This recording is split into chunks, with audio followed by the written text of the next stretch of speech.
राधे राधे दोस्तों, स्वागत है आप सभी का राधा रानी के छोटे से यूट्यूब चैनल पर। दोस्तों आज है 10 जून और आज है पूर्णमासी तिथि। तो हम बात करेंगे पूर्णमासी की। वैसे तो जो पूर्णमासी तिथि है वो आज सुबह 11:30 बजे से कल यानी कि 11 जून को दोपहर 1:30 बजे तक रहेगी। 10 जून को 11:30 बजे से 11 जून को दोपहर 1:30 बजे तक रहेगी। जिन लोगों को व्रत या उपवास करना है उन लोगों ने तो आज ही 10 जून को व्रत उपवास किया है, और बाकी जो स्नान होगा, दान होगा, नहान होगा वो सब कल 11 जून को होगा। क्योंकि हमारे यहाँ हिंदू धर्म में माना जाता है कि जो स्नान दान की प्रक्रिया होती है वो सूर्योदय के समय जो तिथि प्रारंभ होती है उसी के साथ होती है। और जिन लोगों ने व्रत किया है वो आज इसलिए किया है क्योंकि जो सत्यनारायण भगवान का या जो पूर्णमासी का व्रत होता है वो शाम को चंद्रोदय के साथ होता है। तो चंद्रोदय के हिसाब से पूर्णमासी की तिथि आज है, तो व्रत और उपवास आज का ही रहेगा।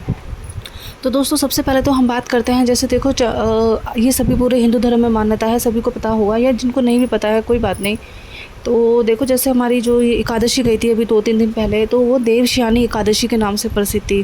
देवशयनी एकादशी का मतलब हमारे जो देव होते हैं, इष्ट देवता, यानी कि जो हमारे ये सत्यनारायण भगवान है, विष्णु भगवान है, वो अब हमारे सो चुके हैं, सोने की प्रक्रिया में चले गए हैं अब हमारे यहाँ पे। और स्पेशली आज पूर्णमासी के दिन से तो पूरा ये हो जाता है कि अब जो भी अच्छे शुभ मुहूर्त के काम होते हैं, जैसे किसी का शादी विवाह होना, मकान का या फैक्ट्री का या ऑफिस का मुहूर्त होना, पूजा पाठ होना, या किसी के बच्चों का हवन मुंडन होना, ये सब एकादशी से पहले पहले हो जाता है। एकादशी वाले दिन जो देव हैं वो सो जाते हैं।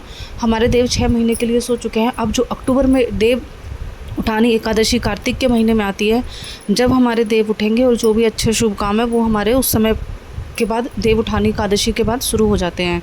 तो शुभ काम तो आज से हो चुके हैं बिल्कुल बंद। अब बात करते हैं आज के व्रत की। देखो जो ये पूर्णमासी का व्रत होता है दोस्तों, ये व्रत देव उठान और देव शयनी यानी कि देव सोए या जगह उनसे कोई मतलब नहीं होता है। पूर्णमासी की हर महीने की तिथि के हिसाब से आप पूर्णमासी का व्रत रख सकते हो।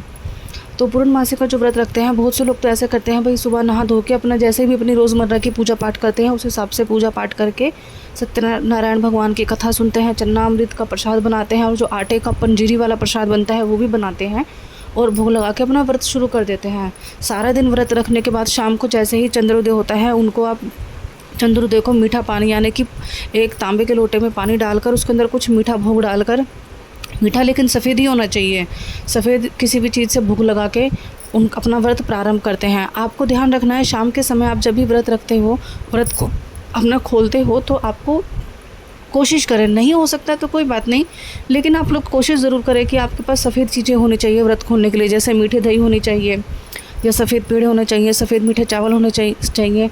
कोशिश कीजिए इस समय इस टाइम आप लहसुन, कोशिश क्या है, देखो व्रत वाले दिन तो आपको लहसुन प्याज या कोई ऐसा तामसिक भोजन नहीं खाना होता है। आप इस समय सात्विक भोजन खाइए, बिना लहसुन प्याज का, हल्के मिर्च मसालों वाला। लेकिन आप कोशिश कीजिए आपके भोजन में एक समय आप भोजन कर सकते हो पूर्णमासी के व्रत में, तो आपका एक समय का भोजन में जो है सफ़ेद चीज़ें हों, सफ़ेद फल हों, जैसे कोई भी ऐसी चीज़, सफ़ेद फल, सफ़ेद पेड़े हो गए। और सफ़ेद फल में देख लो आप क्या क्या आता है, वैसे तो कुछ ऐसा खास होता नहीं है सफ़ेद, लेकिन आप फिर भी देख सकते हो। सत्यनारायण भगवान की व्रत वाले दिन दोस्तों केले की पेड़ की भी पूजा की जाती है, तो इस दिन केला खाना वर्जित माना जाता है। कभी आप ये सोचो कि केला अंदर से सफ़ेद होता है तो हम केला खा सकते हैं, नहीं, केले की पेड़ की पूजा होती है, इस दिन केला नहीं खाते हैं। तो दोस्तों जैसे आप अपना व्रत रखते हो, आज मैं आपको एक छोटी सी बात बताने जा रही हूँ, जैसे भी आप अपना व्रत रखते हो आप रखिए। लेकिन बहुत से लोग आज के समय में क्या करते हैं कि अपनी जो पूजा है, जो अपने सत्यनारायण भगवान की कथा होती है वो सुबह ही सुन लेते हैं, जबकि सत्यनारायण भगवान की जो कथा होती है वह शाम को सुनी जाती है। शाम को जब चंद्रोदय होता है उस समय आप अपना पूजा पाठ शुरू होता है। जब भी सत्यनारायण भगवान की कथा होती है तो वो शाम के समय ज़्यादा अधिकतर होती है। पूजा पाठ करके अपना शाम के समय सत्यनारायण भगवान की कथा सुनिए अच्छे से। फिर शाम के समय ही आप जो आटे का और पंचामृत का भोग होता है वो भोग बनाइए, भोग लगाइए, और चंद्रोदय को पानी देकर, मीठा पानी देकर चंद्रोदय को भोग लगा के अपना व्रत को खोलिए। तो बेसिकली तो अगर आपको देखो नहीं है कोई दिक्कत परेशानी है शाम को, जैसे बहुत से लोग ऑफिस होता है, नहीं शाम ऑफिस से लेट आते हैं, शाम को नहीं हो पाता है, तो ठीक है आप सुबह रख सकते हो। वैसे तो कभी भी रख लो, लेकिन जो स्पेशली माना जाता है ऐसा कि जब सत्यनारायण भगवान का जो व्रत होता है शाम को चंद्रोदय के साथ ही होता है, तो आप जिस समय शाम को चंद्रोदय की पूजा करते हो उस समय भी आप नहा धोकर दोबारा स्नान करके अपना जो प्रसाद का भोग है सत्यनारायण के भगवान की पूजा में, स्पेशली पंचामृत और आटे को, सूखे आटे, कच्चे आटे को भून कर उसके अंदर थोड़ी सी मीठी खांड या चीनी मिलाकर और केले काट कर जो ये भोग बनाया जाता है, ये भोग स्पेशली सत्यनारायण भगवान की कथा में बनाया जाता है। तो आप ये प्रसाद ज़रूर बनाइए। ये प्रसाद बनाना बहुत ज़रूरी होता है और आपके परिवार में या पड़ोस में जो भी व्यक्ति आपके साथ आपकी पूजा में सम्मिलित होते हैं, ये प्रसाद उन सबको देना बहुत ज़रूरी होता है। एक चीज़ और है, सत्यनारायण भगवान की कथा में जब भी आप जाए तो आपको दान दक्षिणा करना ज़रूर होता है। प्रसाद लीजिए और दान दक्षिणा दीजिए। इन 2 चीज़ों के बिना आपकी कथा कभी संपूर्ण नहीं होती है। आप चाहे 1 रुपया दान दीजिए पंडित को पूजा के समय, आरती की थाली में या चढ़ावे में, लेकिन आप ज़रूर दीजिए। बिना दान के ये पूजा आपकी सफल नहीं होती। और ना ही जब तक आप चन्नामृत और जो आटे का प्रसाद होता है पंजीरी वाला, वो आप लेते हैं और आपको ज़रूर खाना होता है, चाहे आप थोड़ा सा खाइए। इन चीज़ों के बिना हमारी जो पूजा है ये पूरी सफल नहीं होती है। तो दोस्तों, ये छोटी छोटी जो विधियाँ होती हैं सत्यनारायण भगवान की कथा की, ये देखो पूजा के समय ये सब चीज़ें हमें फॉलो करनी होती हैं, प्रक्रिया के हिसाब से करना होता है। वैसे तो नॉर्मल जिसको जैसे हिसाब अच्छा लगता है सब करते हैं, लेकिन कुछ चीज़ें प्रक्रिया के साथ ही अच्छी लगती हैं। यदि आप इस दिन दान भी करना चाहते हो तो ये चंद्रोदय का दिन होता है। अगर जैसे आपको बहुत गुस्सा आता है या आपके मन बहुत विचलित रहता है तो आप इस दिन सफ़ेद चीज़ों का दान ज़्यादा कीजिए। सफ़ेद चीनी दान दीजिए, सफ़ेद दही दान दीजिए, सफ़ेद दूध दान दीजिए, सफ़ेद कपड़े दान दीजिए, सफ़ेद चीज़ें, कुछ भी सफ़ेद चीज़ दान कर सकते हो आप। तो आपका चंद्रोदय शांत रहता है और आपके मन का जो गुस्सा होता है वो बहुत शांत रहता है। सत्यनारायण भगवान जो होते हैं हमारे सभी देवताओं के, मतलब जो ये हमारे सबसे प्रमुख देवता होते हैं विष्णु भगवान जी। घर में कोई भी पूजा पाठ का काम होता है, कोई भी शादी ब्याह होता है तो विष्णु भगवान को सबसे पहले ज़रूर याद किया जाता है, गणेश भगवान के साथ साथ।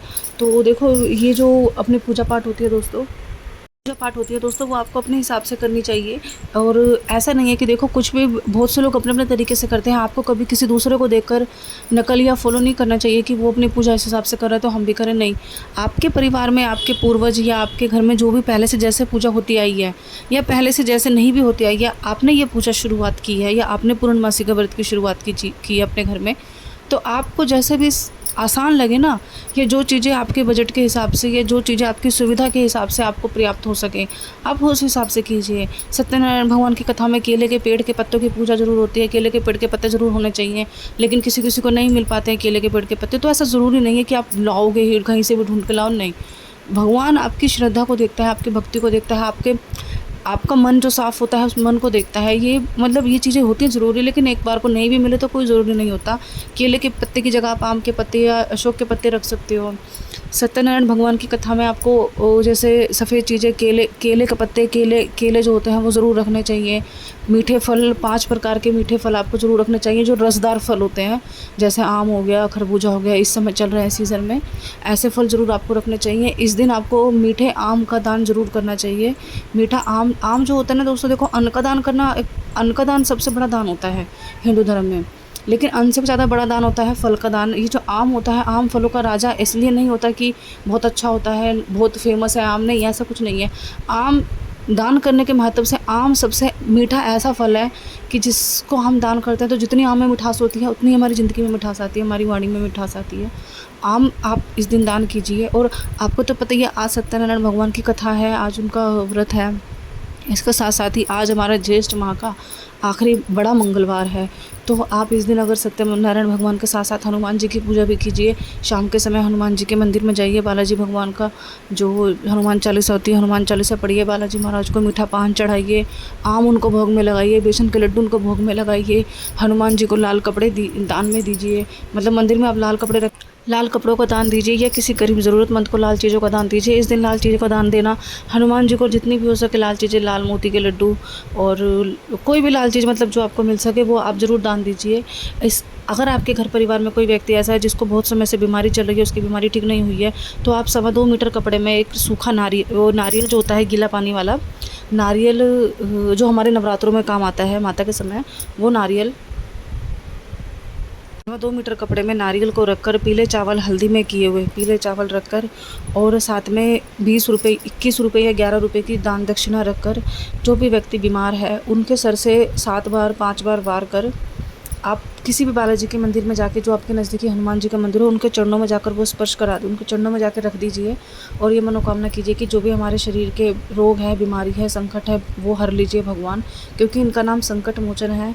तो ये भी आपकी समस्या को ज़रूर हरेंगे। ये आज बड़े मंगलवार का आखिरी उपाय है दोस्तों। अगर आप ये उपाय करते हो तो हनुमान जी आपकी भक्ति से प्रसन्न होकर ज़रूर आपके जीवन की जो भी समस्याएं, बीमारी हैं, पूर्ण रूप से दूर कर देंगे। बालाजी महाराज है, उनका नाम संकट मोचन है, ये आपके जीवन के सभी संकट को दूर कर देंगे।